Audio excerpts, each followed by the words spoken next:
Sisters and brothers, good morning. Happy Easter and a blessed Divine Mercy Sunday kanatong tanan. Hi. Hi, Father. Atong pagpaka na Ginoo be. Palihog ko great sa imuhang tapad ingna nga salamat sa Ginoo kay ikaw gikaluy-an. Salamat sa Ginoo kay ikaw gikaluy-an. Today is Divine Mercy and it is very beautiful day to celebrate God's abundant mercy. Amen. Amen. Kay kun wala pa ang kaluoy sa Ginoo, wa man gyud ta dinhi karon. Tinuod di. No? Naata dinhi karon nagtapok ta pasalamat sa Ginoo tungod sa iyahang kaluoy. I think many of us, when we get hurt or when we are afraid or disappointed, we have the tendency to hide. Sometimes also we distance ourselves from other people. Kung mahadlok ta, masakitan ta, or mapakyas ta, mupalayo ta, or mutago ta, manirado ta. And that is what we have seen today in our gospel. The disciples were hiding behind closed doors. Nanrangka sila, nanirado sila, nanago sila. Why were they hiding?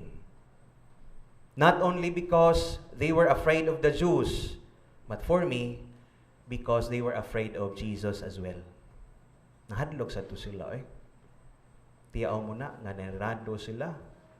But Jesus stood in their midst. Aside from that, they were afraid because they had promised to stay with Him, yet they abandoned Him. Siguro, nakonsensya to sila or naulaw kay tungod ilang gibiyaan ang Ginoo dito sa krus. Sad-saad, pero wa mutuman sa saad. Kana bang, have you experienced that? Kanang ubayad ko sunod simana ha? Ya, pag abot sa simana, wa kabayad. Asa man, mitago, nanirado sa puntahan, hadlok paninglan. Tinuod Hoy, anong wa mo maningog? Samtang nanago sila sulod sa sirado nga lawak, niabot si Jesus ug mitindog sa ilang taliwala. Jesus came and stood in their midst. Imagine their feelings. Unsa kahay ilang gibati? Of course, there was fear, there was guilt, they were surprised. And imagine also Jesus' feelings, facing the very disciples who betrayed and abandoned Him. Unsa kay gibati ni Jesus sa atong panahon na nga nakikatubang siya sa mga tao nga nagtraidor niya, namiya taliwala sa iyang pag-antos o kasakitan. My dear friends, the gospel says that Jesus did the unthinkable. Unsa man ang gibuhat ni Jesus, tulo ka butang ang iyang gihimo. And these are also the messages of the Divine Mercy Sunday for all of us today. And I want you to remember this. First, Divine Mercy message. Jesus greeted them with peace. Jesus said in the gospel, "Peace be with you." And this phrase were repeated how many times? 3 times. Jesus keep on telling this to His disciples. Peace be with you. Remember, my dear friends, this is the same Jesus whom they betrayed. And yet, He greeted them with peace. Pwede man unta nga dili na siya magpakita nila kay total wa man pod sila magpakita kang Hesus. O baka yaw-yawan or kasab-an niya sila apan wala niya buhata. Instead, Jesus said, "Peace be with you." Ang presensya ni Kristo naghatag og kalinaw og kahupayan sa ilang kahadlok ug pagduha-duha. My dear brothers and sisters, kung kita pa kaha ang naa sa lugar ni Jesus, unsa kaha ang atong masulti, no? Unsa kaha ang ato ang mabuhat, ato siguro kanang sagpaon or kumuton ang buhok. Unsa kaha?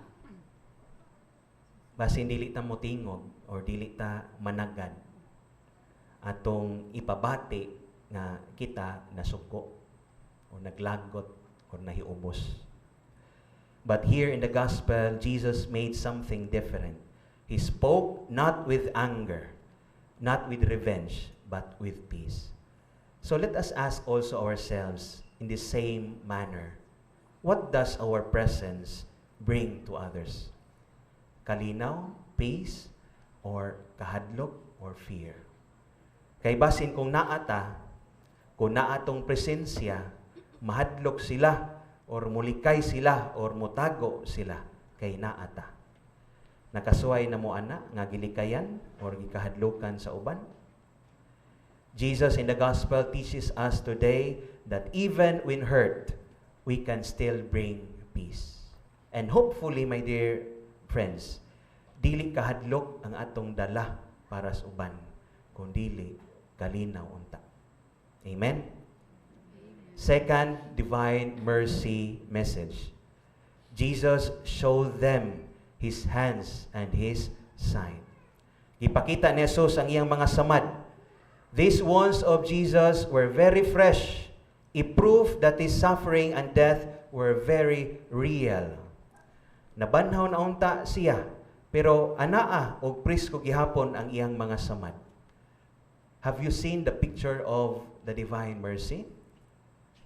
We have here in front of us the picture of the divine mercy. Again, He has been resurrected, but why is it that His wounds are still there, are still fresh? And why did Jesus show these wounds to them? Not to shame them, not to make them feel guilty tungod sa ilang gibuhat sa pagbiya, but to remind them of His great mercy and great love. Mga igsoon, dili nato hunahunahon nga ang pagigugma sayon. Maura ba ni ang ato ang hunahuna most of the time that to love is easy. To say I love you is easy. But that is not true. Because when we love someone, when we sacrifice, we really get hurt because we have to give ourselves. And if you don't want to be hurt and to get hurt, then do not love. Kay kitang tanan, di ra ba to gusto masakitan? Tinuod di. Di ba? Di taganahan masakitan, oy, labi na kung nagigugma ta. But if you don't, again, if you don't want to be hurt and to get hurt, then do not love.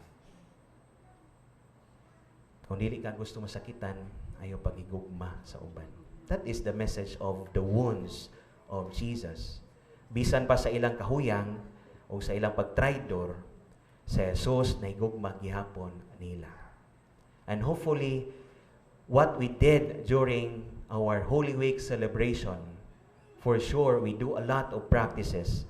Visita Iglesia, praying the Rosary, doing Stations of the Cross, processions. Hopefully, nabati gyud nato ang gugma sa Ginoo. Amen? Or na-feel ba nato ang ngagihigugma gyud ta sa Ginoo? Because whether we like it or not, Jesus does not only say He does love us, He shows and acts His love for us by dying on the cross. Tinuod ung konkreto ang iyang gugma para nato. So also for us baptized and believers who are here present, let our love not just be words or promises. Hinaot nga ang atong gugma makita o mabati diha sa buhat or bisan sa atong mga samad. Third, divine mercy message. Jesus breathed on them. Gitayhupan niya sila. And let us do remember that breath means life. Breath means life. Kung wa na gani ginhawa ang tao, mabuhi, patay. Patay.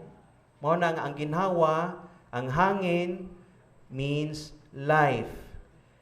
Jesus said in the gospel, receive the Holy Spirit. Whose sins you forgive are forgiven them, and whose sins you retain are retained. Then He breathed on them. Mga igsoon, that breath of Jesus is the breath of peace, love, and forgiveness.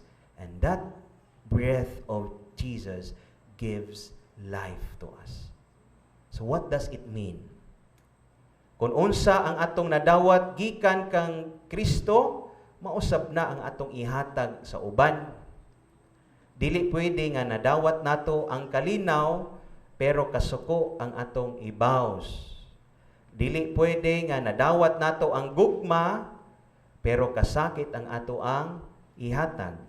Dili pwede nga nadawat nato ang kapasayloan, pero pagpanimalos ang atong buhaton sa uban. Amen? What have you received from the Lord? You have to give it entirely to others.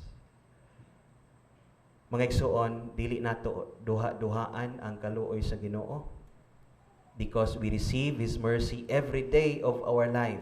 We receive not because we are worthy of it. Kay angayan ta, kay adunahan ta, o dako tag natabang sa simbahan, o sa mga kapunungan, and we deserve this life that we have. No. But because of God's mercy. More than receiving, again, as I have said, we are also called to share it, to become agents of God's mercy. To end, the words of Jesus in the diary of Saint Faustina of Kowalska, paragraph 1663. Jesus said, "Look into my heart and see there the love and mercy which I have for humankind, especially for sinners." Mga igsoon, dili lang kita mutan-aw sa kaluoy sa Dios, kun dili musulod kita sa iyang kaluoy. Sination gyud nato ang kaluoy sa Ginoo, so that we may become instruments of His mercy and love for others. Again, let me repeat what Jesus did. 3 things. First, He greeted them with peace. Hinaot nga ang atong presensya magdala og kalinaw sa uban. Second, He showed them His wounds. Hinaot nga ang atong gugma mahimong tinuod ug makita diha sa buhat. Bisan masamdan ta. Third, He breathed on them. Hinaot nga kung unsa ang atong nadawat gikan kaniya, ipaambit nato sabna sa uban. We receive mercy, and so let us become agents of mercy to one another. Let us not only look at God's mercy, let us enter into His very mercy. Amen. Jesus, King of mercy, we trust in You.